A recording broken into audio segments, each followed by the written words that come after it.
European ഭീമനായ Airbus defence and space നിർമ്മിച്ച C-295 രണ്ടാം വിമാനവും ഇന്ത്യൻ വ്യോമസേനയുടെ ഭാഗമായി. സ്പെയിനിൽ എയർബസ് പ്ലാന്റിൽ നിർമ്മിച്ച വിമാനമാണിപ്പോൾ കൈമാറിയത്. അതേസമയം വഡോദരയിലെ ടാറ്റ അഡ്വാൻസ് സിസ്റ്റംസ് ലിമിറ്റഡിൽ നിർമ്മിക്കുന്ന C-295 വിമാനം 2026 പുറത്തിറങ്ങും.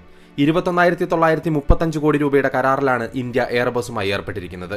മൊത്തം 56 വിമാനങ്ങൾക്കാണ് ഇന്ത്യ ഓർഡർ നൽകിയിട്ടുള്ളത്. ഇതിൽ 16 സ്പെയിനിലെ എയർബസ് പ്ലാന്റിൽ നിർമ്മിക്കുമ്പോൾ 2025 അത് കൈമാറുകയും ചെയ്യും.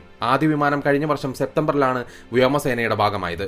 40 വഡോദരയിലെ ടാറ്റ അഡ്വാൻസ്ഡ് സിസ്റ്റംസ് ലിമിറ്റഡിൽ നിർമ്മിക്കാൻ നേരത്തെ തന്നെ കരാറായിരുന്നു. മേക്ക് ഇൻ ഇന്ത്യയുടെ ഭാഗമാണ് നിർമ്മാണം മുഴുവനും. 10 ടൺ ഭാരം വഹിക്കാൻ ശേഷിയുള്ളതാണ് ഈ വിമാനങ്ങൾ. 30,000 അടി വരെ ഉയരത്തിൽ പറക്കാൻ കഴിയുന്ന വിമാനത്തിൽ 71 സൈനികർക്ക് യാത്ര ചെയ്യാം.